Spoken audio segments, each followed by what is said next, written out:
दर्शकों, जुलाई का महीना शुरू होने जा रहा है और हम इस सब में प्रवेश करेंगे और हम ये जरूर जानना चाहेंगे ये महीना हमारे लिए कैसे जाएगा। जो भी ग्रह गोचर की स्थिति बनेगी उसका क्या परिणाम हमारे जीवन में देखने को मिलेगा। निश्चित तौर से हमारे स्वास्थ्य में किस प्रकार का प्रभाव देखने को मिलेगा, कोई समस्या चल रही है तो उससे क्या छुटकारा मिलेगा। इसी प्रकार से शिक्षा और करियर के लिए किस प्रकार की ग्रोथ देखने को मिलेगी वो हम समझेंगे। आपके कार्य क्षेत्र में किस प्रकार का माहौल रहेगा, नई जॉब के लिए प्रयास करें तो क्या सफलता आपको मिलेगी। इसके अलावा आपके बिजनेस और व्यवसाय के लिए जुलाई का महीना कैसा जाएगा वो भी हम समझेंगे। साथ ही आपके पर्सनल रिलेशनशिप यानी प्रेम संबंध के लिए जुलाई का महीना कैसा रहेगा, किस प्रकार की आप लोगों के बीच में बॉन्डिंग बनेगी। विवाहित दंपति के लिए भी हम चर्चा करेंगे कि उनके बीच किस प्रकार का संबंध बनेगा और इसके अलावा संतान प्राप्ति के लिए कैसा मार्ग सुगम रहेगा या कैसा रहेगा वो हम समझेंगे। साथ ही कुछ ज्योतिष प्रामाणिक उपाय तो वीडियो के अंत तक जरूर बने रहे। तो दर्शकों, आप अपनी जन्म राशि और लगन के अनुसार देख सकते हैं जो कि इस प्रकार जो गोचर की स्थिति बनने जा रही है जुलाई के महीने में वो ये है। देखिए, लग्नेश आपके बृहस्पति छठे भाव में गोचर कर रहे हैं, सप्तम भाव में शुक्र और सूर्य गोचर कर रहे हैं, सप्तमेश बुध जो है अष्टम भाव में कर्क राशि में गोचर कर रहे हैं। शनि आपके तृतीय भाव में कुंभ राशि में गोचर कर रहे हैं, राहु आपके चतुर्थ भाव में मीन राशि में गोचर कर रहे हैं और केतु आपके दशम भाव में कन्या राशि में गोचर कर रहे हैं। अब आप इसमें कुछ परिवर्तन देखेंगे, जैसे शुक्र जो है 7 जुलाई को कर्क राशि में यानी अष्टम भाव में प्रवेश कर जाएंगे। मंगल 12 जुलाई को आपके पंचम भाव से निकलकर छठे भाव में बृहस्पति आपके लग्नेश के साथ यहाँ पे युति बनाएंगे। सूर्य 16 जुलाई को सप्तम भाव से निकल के आपके अष्टम भाव में प्रवेश कर जाएंगे। बुध पुनः राशि परिवर्तन करेंगे। 19 जुलाई को ये सिंह राशियां आपके नवम भाव में प्रवेश करेंगे। शुक्र भी पुनः राशि परिवर्तन करेंगे। 31 जुलाई को ये सिंह राशियां आपके नवम भाव में प्रवेश करेंगे। तो हर किसी दर्शकों, वैदिक एस्ट्रोलॉजी में आपका स्वागत है। मैं ज्योतिष आचार्य पूजा। तो जैसे मैंने बताया कि ये जो परिवर्तन हो रहा है इसका क्या प्रभाव आपको अपने जीवन में देखने को मिलेगा हम वो तो समझेंगे, लेकिन दर्शकों शुरुआत करने से पहले मैं आपसे एक निवेदन करना चाहूंगी कि आप हमारे चैनल को सब्सक्राइब करें, बेल नोटिफिकेशन जरूर प्रेस करें। इसके अलावा आप हमारे चैनल को लाइक और शेयर जरूर करें। तो स्वास्थ्य की यदि हम बात करें, देखिए लग्नेश आपके छठे भाव में चल रहे हैं तो निश्चित तौर से पेट की समस्या बनी हो सकती है, लीवर से संबंधित समस्या, स्लो डाइजेशन या डाइजेशन संबंधित समस्या का सामना करना पड़ सकता है। तो भोजन सात्विक रखें, उचित रखें। इसके अलावा शुक्र और सूर्य जो आपके सप्तम भाव में बैठ के लगन में दृष्टि डाल रहे हैं तो आंखों से संबंधित कुछ परेशानियां आपको देखने को मिल सकती है। शुगर के मरीज है तो अपने अच्छे से ख्याल रखें। राहु आपके चतुर्थ भाव में और केतु आपके दशम भाव में गोचर कर रहे हैं और इसकी वजह से कुछ जो हृदय के मरीज हैं उनको कुछ कह सकते हैं कि उतार चढ़ाव देखने को मिल सकता है। स्किन से रिलेटेड प्रॉब्लम, स्किन डिजीज या कुछ इन्फेक्शन की इस प्रकार की समस्या देखी जा सकती है। मंगल 12 जुलाई को आपके छठे भाव में प्रवेश करेंगे तो निश्चित तौर से थोड़ा सा सावधानी आपको और बरतनी होगी, क्योंकि यहाँ पे मंगल आपके छठे भाव में बैठकर आपके बृहस्पति के कुप्रभाव को भी बढ़ा सकते हैं। तो यहाँ पे आपको कुछ रक्त से संबंधित समस्या, पेट की समस्या थोड़ी बढ़ सकती है, चोट इत्यादि का भय हो सकता है। तो इस प्रकार कुछ उतार चढ़ाव देखने को मिल सकते हैं। साथ ही आपके क्रोध में वृद्धि देखने को मिल सकती है, आपके व्यवहार में तीव्रतापन या आप देख सकते हैं कि कुछ अधीरतापन आपके व्यवहार में देखा जा सकता है। तो आपको अपना अच्छे से ख्याल रखना है। कुछ ग्रहों के मैं उपाय आपको बताऊंगी जो वीडियो के अंत तक मैं आपको बताऊंगी किस प्रकार का उपाय आपको करना है। बहुत ही आसान है। कुल मिला के सावधान रहें, भोजन को उचित रखें, सात्विक रखें, बाहर के भोजन को बिल्कुल अवॉइड करें और हो सके तो जितना ज़्यादा हाइड्रेट अपने आप को यानी पानी पी सकते हैं, मेडिटेशन करें, योगा ध्यान करें, ये सब की बहुत ज़रूरत है यदि आप चाहते हैं फिट एंड फाइन। साथ ही कुछ प्राणायाम की एक्सरसाइज भी आप कर सकते हैं जिसकी वजह से आपके लंग्स जो है मजबूत हो। तो आप अपने अच्छे से ध्यान रखें। कुछ आलस की वजह से आप कुछ ऐसा कह सकते हैं कि कुछ व्यायाम या योगा को आगे के लिए टालते नजर आ रहे हैं, कुछ विल पावर की कमी आपके भीतर देखी जा सकती है, तो इसे आप बनाए रखें। शिक्षा करियर के लिए कैसे रहेगा वो हम समझेंगे। पंचम भाव में पंचमेश मंगल गोचर करें अपनी ही राशि में, कुछ गति आपको देखने को मिलेगी, साथ ही कुछ क्लैरिटी आपको समझ आएगी, आपकी ऊर्जा काफी हाई रहेगी। इसके अलावा अगर हम समझे कॉम्पिटिशन से आपको लाभ प्राप्त होगा। कैंपस प्लेसमेंट में कुछ कमी होने के बावजूद भी आप जो रिजल्ट है वो सम्मान्य ही देख सकते हैं। कुछ कॉन्फिडेंट की कमी आपको जरूर देखने को मिल सकती है। इसके अलावा अगर हम बात करें, अगर आप विदेश के लिए प्रयास कर रहे हैं तो निश्चित तौर से सफलता आपको जरूर देखने को मिलेगी, खासकर मध्य जुलाई के बाद। अगर आप और अगर प्रयास कर रहे हैं तो आपकी जो प्रयास में जो गति है और तीव्र होगी, परिणाम आपके अनुकूल रह सकते हैं, आपकी अपेक्षा अनुसार रह सकते हैं। तो हताश निराश होने की आवश्यकता नहीं है, थोड़ा संघर्ष का सामना करना पड़ सकता है। कहीं ना कहीं आप गिव अप करते नजर आ रहे हैं, आप एकदम से कह सकते हैं कि बहुत ही छोड़ते नजर आ रहे हैं, तो आपको गिव अप बिल्कुल भी नहीं करना है।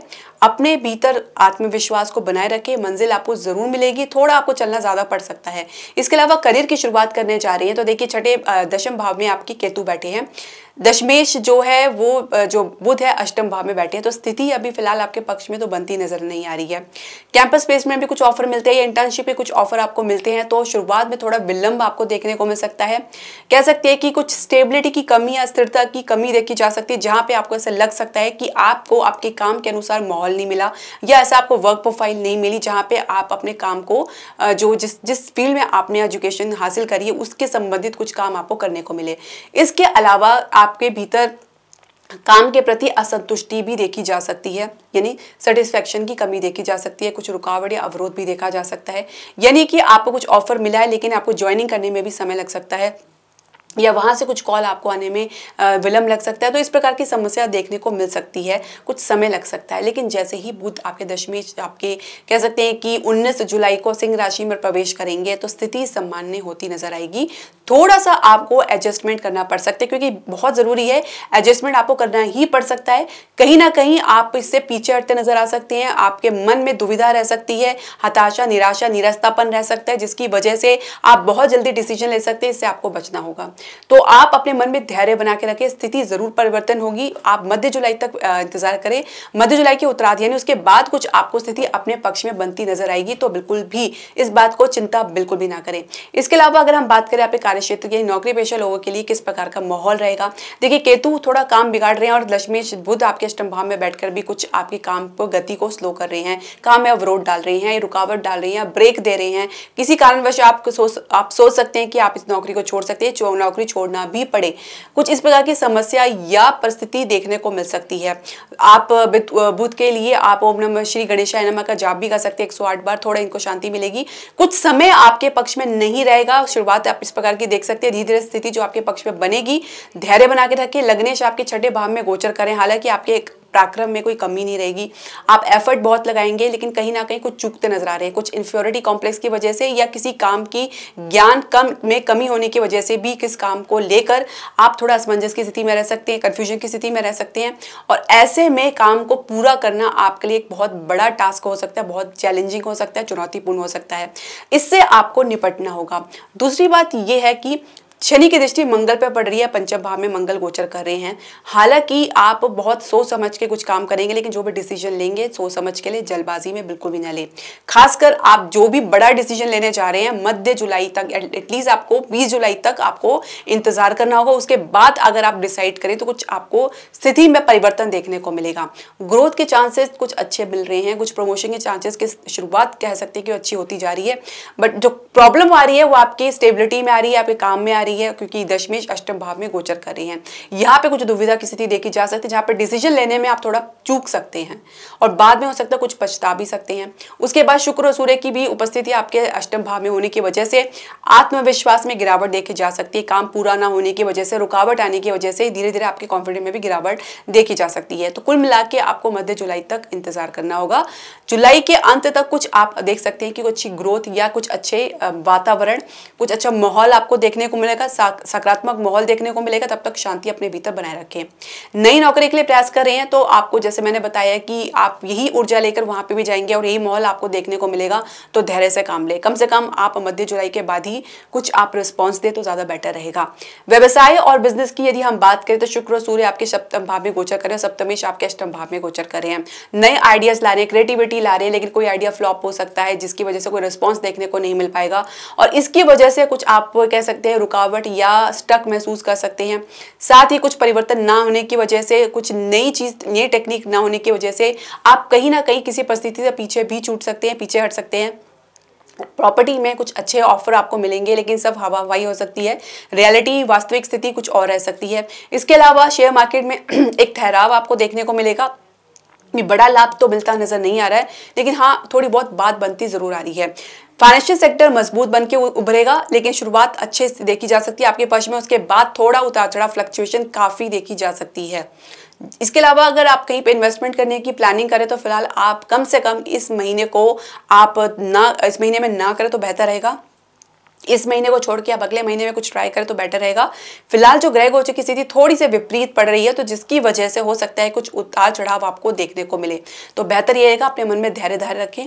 इसके अलावा अगर हम बात करें, आप अगर आप कुछ स्थान से बाहर आप प्रयास कर रहे हैं तो बहुत संघर्ष का सामना करना पड़ सकता है, बहुत यात्राएं आपको करनी पड़ सकती है, उसके बाद ही कुछ रिजल्ट आपको देखने को मिलेगा। फिलहाल स्थिति इतनी मजबूत बनती नजर नहीं आ रही है, तो एक कह सकते हैं कि सामान्य स्थिति देखने के लिए कम से कम आपको मध्य जुलाई के बाद का समय आपको देखना होगा। उसके तब तक आपको इंतजार करना पड़ेगा, प्रतीक्षा करनी पड़ सकती है। लव रिलेशनशिप के लिए कैसे रहेगा जुलाई का महीना आप लोगों के लिए, वो हम समझेंगे धनु राशि वालों के लिए। तो अब ये हम बात करें कि पंचम भाव में पंचमेश गोचर कर रहे हैं, तो रुका हुआ काम थोड़ा आगे बढ़ता हुआ नजर आ रहा है। कुछ अच्छी ऊर्जा आप लोगों के बीच में देखी जा सकती है, एक स्पार्क आप लोगों के बीच में देखा जा सकता है, जहाँ पे अपने पार्टनर की तरफ से कुछ सहयोग देखने को मिलेगा। आप किसी बात में उलझे हुए रह सकते हैं, विवाह की चर्चा चलाने में थोड़ी जल्दबाजी कर सकते हैं।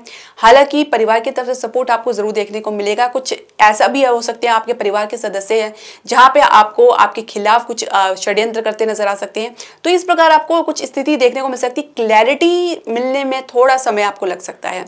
विवाह की चर्चा चलते चलते बनते बनते भी बिगड़ सकती है, तो जिस प्रकार की समस्या देखी जा सकती है, समय लें, समय का इंतजार करें, फिर उसके बाद डिसाइड करें तो ज्यादा बेटर रहेगा।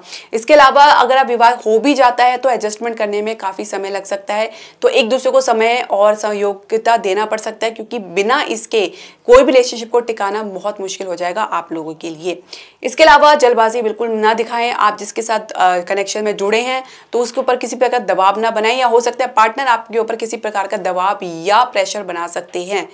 इसके अलावा अगर आप पहले से विवाहित हैं तो उनके लिए अगर मैं बात करूं तो काफी अच्छा रहेगा। आप लोगों के बीच में प्रेम सौहार्द तो देखा जाएगा। कुछ अहम की समस्या भी आप लोगों के बीच में देखी जा सकती है। कुछ शिकायत आपके जीवन साथी आपसे कर सकते हैं, या आप लोगों के बीच में कुछ किसी मुद्दे को लेकर कुछ कह सकते हैं कि तनातनी या तनाव या झगड़ा या मतभेद देखा जा सकता है। इसके अलावा आपके स्वास्थ्य में भी कुछ गिरावट देखी जा सकती है, जिसकी वजह से भी कुछ चिड़चिड़ापन आपके भीतर देखा जा सकता है।